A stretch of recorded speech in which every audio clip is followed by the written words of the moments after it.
$1.87. That was all.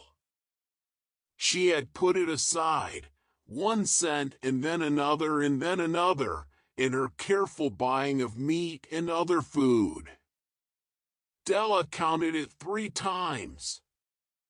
$1.87. And the next day would be Christmas.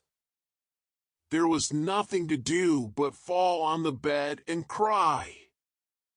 So Della did it. While the lady of the home is slowly growing quieter, we can look at the home. Furnished rooms at a cost of $8 a week.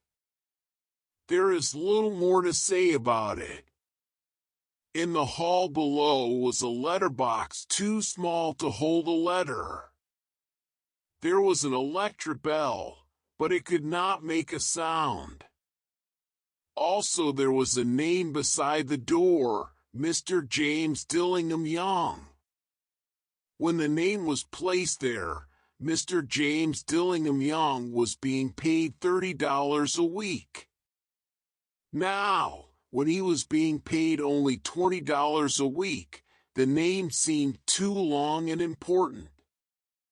It should perhaps have been Mr. James D. Young. But when Mr. James Dillingham Young entered the furnished rooms, his name became very short indeed.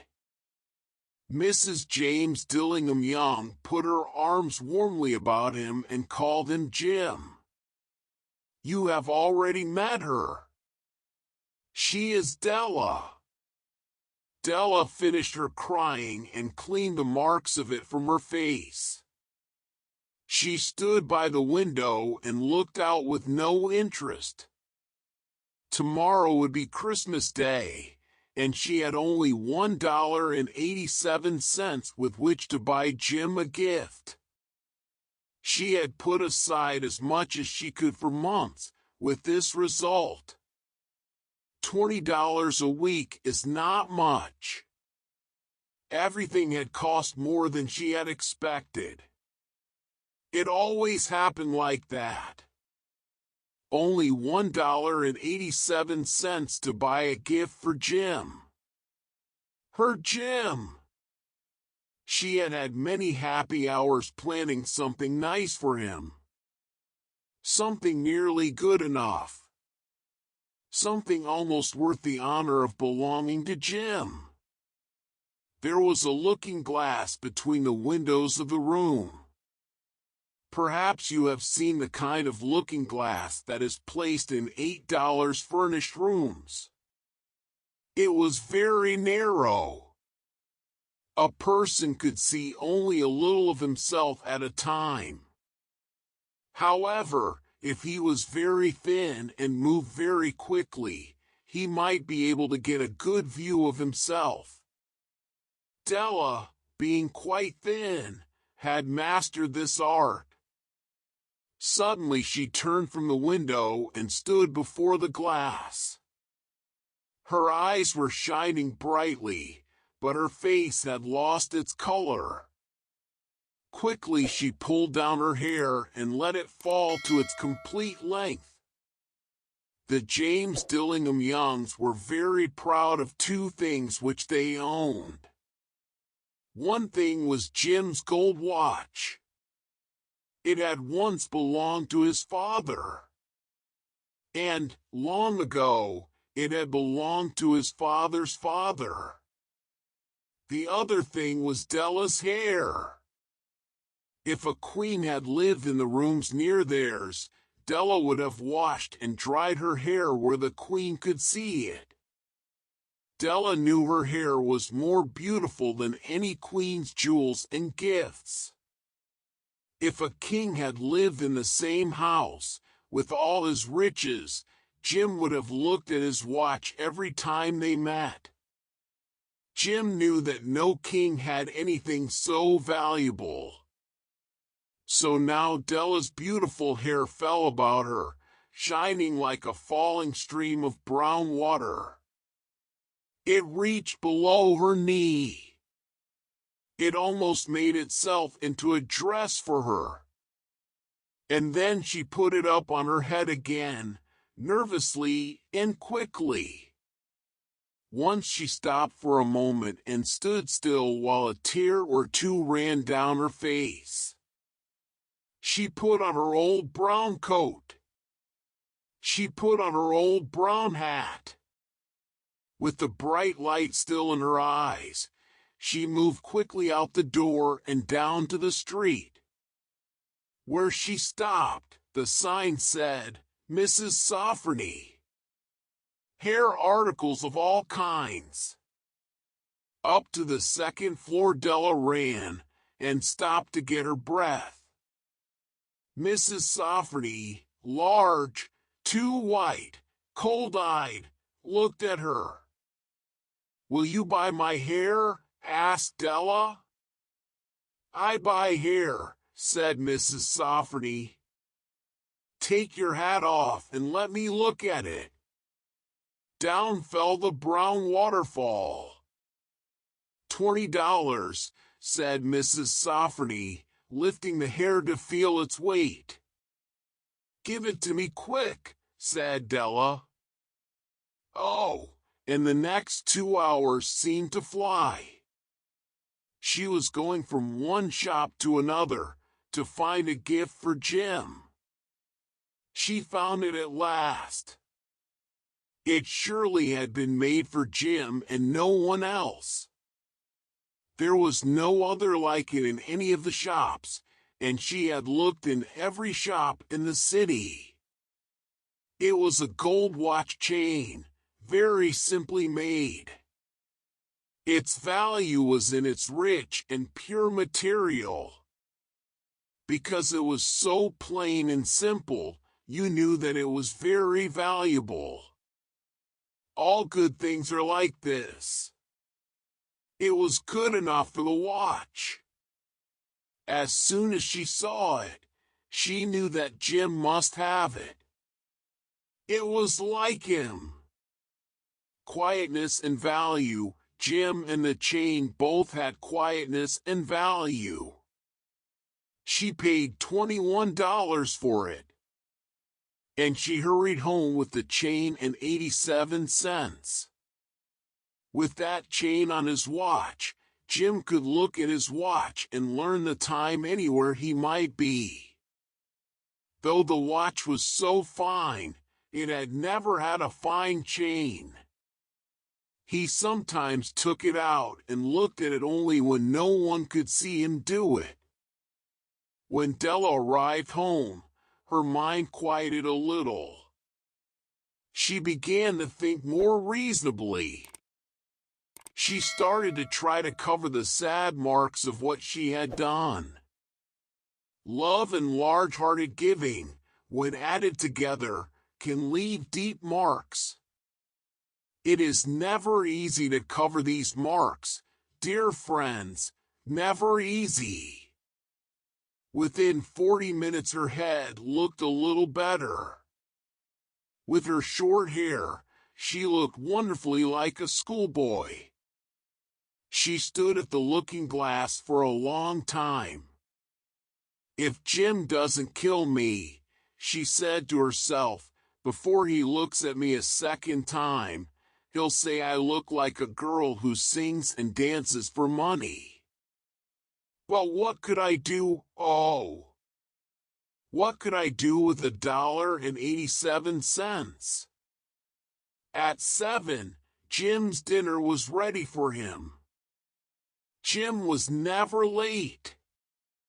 Della held the watch chain in her hand and sat near the door where he always entered. Then she heard his step in the hall and her face lost color for a moment. She often said little prayers quietly, about simple everyday things. And now she said, "Please God, make him think I'm still pretty." The door opened and Jim stepped in. He looked very thin and he was not smiling. Poor fellow, he was only 22, and with a family to take care of. He needed a new coat and he had nothing to cover his cold hands. Jim stopped inside the door. He was as quiet as a hunting dog when it is near a bird. His eyes looked strangely at Della, and there was an expression in them that she could not understand. It filled her with fear. It was not anger, nor surprise, nor anything she had been ready for. He simply looked at her with that strange expression on his face. Della went to him. "Jim, dear," she cried, "don't look at me like that. I had my hair cut off and sold it. I couldn't live through Christmas without giving you a gift. My hair will grow again. You won't care, will you? My hair grows very fast. It's Christmas, Jim. Let's be happy. You don't know what a beautiful nice gift I got for you." "You've cut off your hair?" asked Jim slowly. He seemed to labor to understand what had happened. He seemed not to feel sure he knew.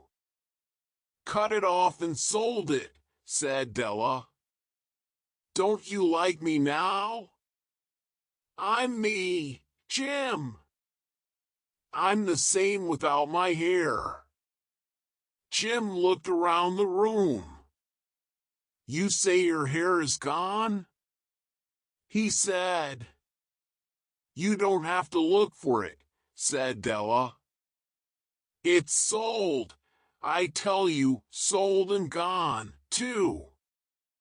It's the night before Christmas, boy. Be good to me, because I sold it for you." "Maybe the hairs of my head could be counted," she said, "but no one could ever count my love for you. Shall we eat dinner, Jim?" Jim put his arms around his Della. "For 10 seconds let us look in another direction. $8 a week or $1,000,000 a year, how different are they? Someone may give you an answer, but it will be wrong. The Magi brought valuable gifts, but that was not among them. My meaning will be explained soon." From inside the coat, Jim took something tied in paper. He threw it upon the table. "I want you to understand me, Dell," he said. "Nothing like a haircut could make me love you any less. But if you'll open that, you may know what I felt when I came in." White fingers pulled off the paper. And then a cry of joy, and then it changed to tears. For there lay the cones that Della had seen in a shop window and loved for a long time. Beautiful cones, with jewels, perfect for her beautiful hair. She had known they cost too much for her to buy them. She had looked at them without the least hope of owning them. And now they were hers, but her hair was gone.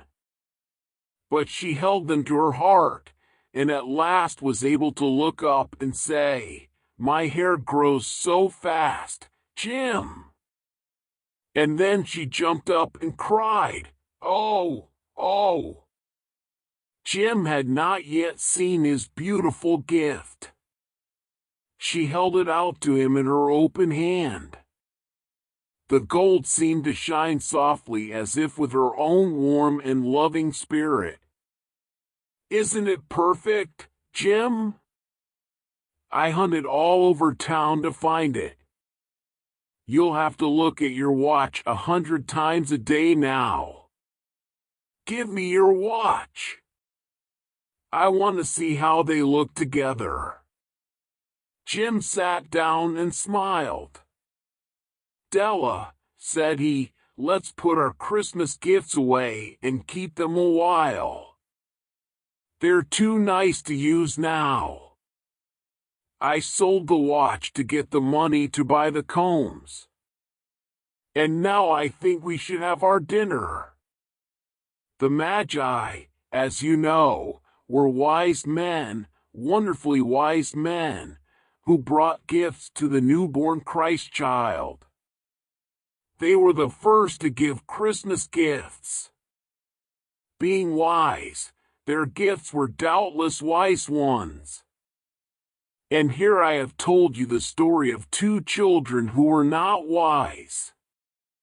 Each sold the most valuable thing he owned in order to buy a gift for the other. But let me speak a last word to the wise of these days. Of all who give gifts, these two were the most wise. Of all who give and receive gifts, such as they are the most wise. Everywhere they are the wise ones. They are the Magi.